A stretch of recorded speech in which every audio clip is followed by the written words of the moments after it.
Hello, good morning. हम लोग पिछले क्लास में हम लोगों ने चैप्टर 2 का पढ़ा था। चैप्टर 2 जो पढ़ रहे हैं हम लोग क्लास 12 का इकोनॉमिक्स का national income and related aggregates पढ़ रहे हैं। उसमें हम लोगों ने नेशनल इनकम क्या होता है उसको कवर किया है, फैक्टर इनकम और ट्रांसफर इनकम डिफरेंस कवर किया है। आज पढ़ेंगे हम लोग नॉर्मल रेसिडेंस कौन है। तो चलिए स्टार्ट करते हैं। तो सबसे पहले नॉर्मल रेसिडेंस क्या है, क्वेश्चन है who are called normal residence of a country. हम लोग किसको नॉर्मल रेसिडेंस कहेंगे कंट्री का।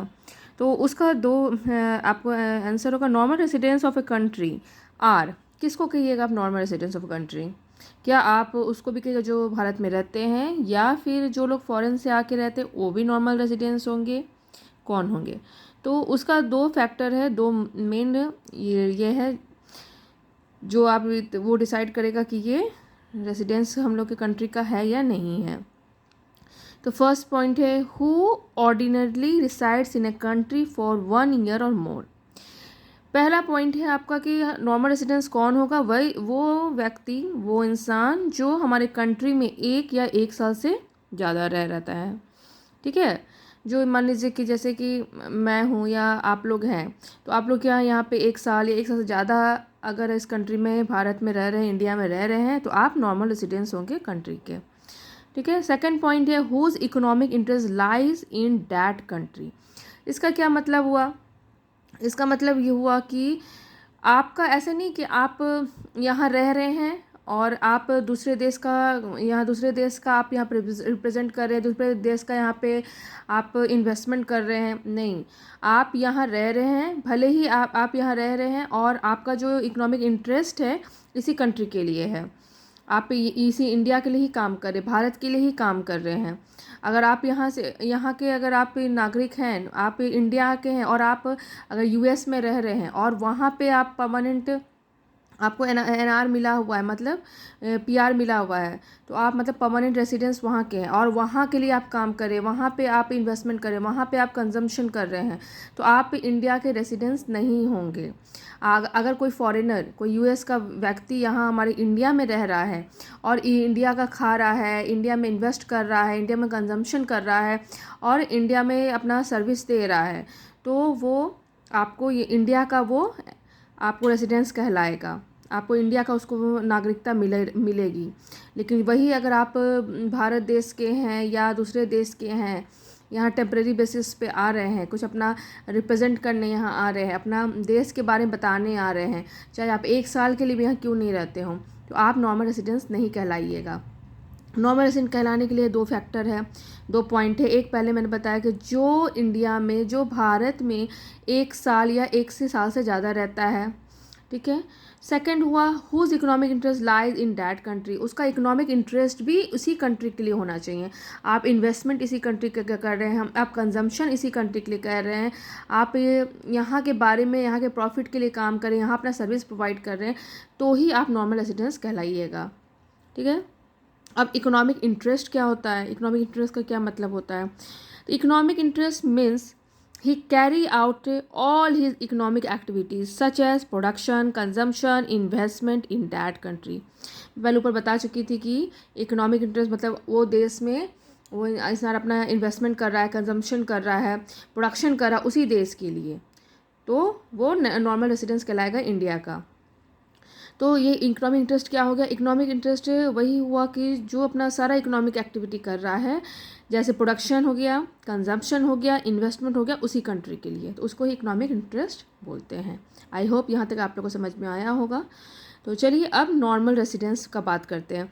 Normal residence of a country do not include और एक्सेप्शंस। बोला नॉर्मल रेसिडेंस क्या क्या इंक्लूड नहीं करेगा, हर एक को नॉर्मल रेसिडेंस नहीं मतलब बोल सकते हैं, उसका एक्सेप्शंस क्या है।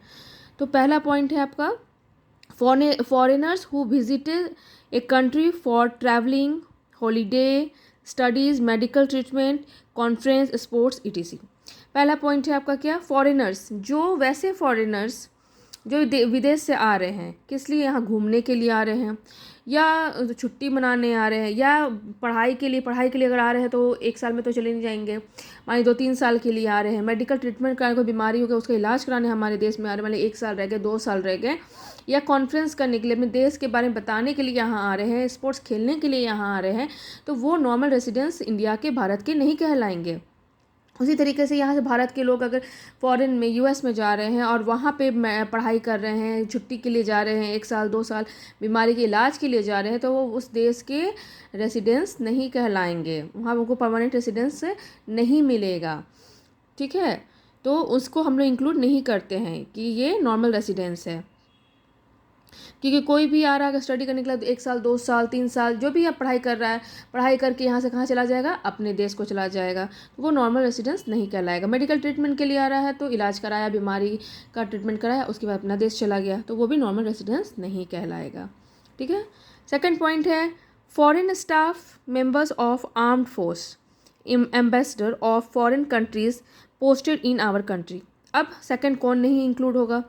जो फॉरेन स्टाफ है, मतलब जो विदेश के जो स्टाफ है, मेंबर ऑफ आर्म फोर्स होते हैं ना, कि हर एक देश में कुछ दूसरे देश के, आपको विदेश के जो आर्म फोर्स होते हैं, हमारे कंट्री में भी होते हैं, हमारे कंट्री के दूसरे देश में भी होते हैं, और जो दूतावास जिसको कहते हैं, तो वो हमारे देश के दूसरे देश में और दूसरे देश के हमारे देश में भी होते हैं, तो वो भी नॉर्मल रेसिडेंस नहीं कहलाएंगे, क्योंकि वो अपने कंट्री के लिए, अपने देश के लिए यहाँ पे काम कर रहे हैं, यहाँ पे रिप्रेजेंट करें, अपने देश का यहाँ पे रिप्रेजेंट कर रहे हैं, तो वो नॉर्मल रेसिडेंस नहीं कहलाएंगे। ठीक है। थर्ड हो गया इंटरनेशनल ऑर्गेनाइजेशन, WHO। चलिए थर्ड पॉइंट है इसका, इंटरनेशनल ऑर्गेनाइजेशंस, WHO, IMF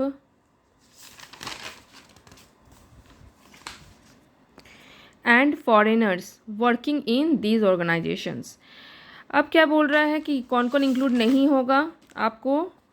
तो international organisation, WHO, world health organisation, IMF, international monetary fund, इस तरह का इंस्टीट्यूट जो होता है ना, वो भी इसमें आपको नॉर्मल रेसिडेंस में इंक्लूड नहीं होगा, क्योंकि WHO क्या है, ये आपको इसमें क्या होता है कि यहाँ अपने अपने देश का ही लोग अपना रिप्रेजेंट करते हैं, हमारे देश के लिए यहाँ पर रिप्रेजेंट नहीं करते हैं। तो WHO का आपको हेड क्वार्टर कहाँ पे है? जेनेवा में है, जेनेवा स्विट्ज़रलैंड में है, और IMF का कहाँ पे है? वाशिंगटन में। ठीक है, वाशिंगटन USA में। तो ये यहाँ पे आपको इंडियन भी काम कर रहे, दूसरे देश के भी कंट्री काम कर रहे हैं, अलग अलग लोग यहाँ पे काम करते हैं, तो वो वहाँ पे काम कर रहे तो अपने देश के लिए काम कर रहे हैं, अपने देश को रिप्रेजेंट कर रहे हैं। ठीक है, ये सबका अपने एक पार्टिकुलर पर्पस होता है, तो इसलिए ये भी इंक्लूड आपको नॉर्मल रेसिडेंस में नहीं होगा। फोर्थ पॉइंट है crew members of foreign vessels, जैसे शिप, एयरक्राफ्ट। ये भी क्या है, जो क्रू मेंबर्स जो फॉरेन वेसल्स के जो शिप में काम कर रहे हैं, एयरक्राफ्ट में काम कर रहे हैं, वो भी नॉर्मल रेसिडेंस में नहीं आएंगे, क्योंकि जो शिप में काम करें या फिर आपको जो एयरक्राफ्ट में काम कर रहे हैं, जो मिलिट्री उसके काम कर रहे हैं, या जो भी लोग काम कर रहे हैं, वो इसमें नहीं आएंगे, क्योंकि वो अपने देश को रिप्रेजेंट कर रहे हैं, वो हमारे कंट्री के लिए काम नहीं कर रहे, हमारे कंट्री को रिप्रेजेंट नहीं कर रहे हैं। ठीक है, तो ये कुछ पॉइंट्स है, कुछ एक्सेप्शंस है जो नॉर्मल रेसिडेंस में नहीं इंक्लूड होते हैं। चलिए अब आ जाते हैं डोमेस्टिक टेरिटरी ऑफ कंट्री किसको बोलेंगे? Domestic territory is also called economic territory, इसको हम लोग इकोनॉमिक टेरिटरी भी बोलते हैं।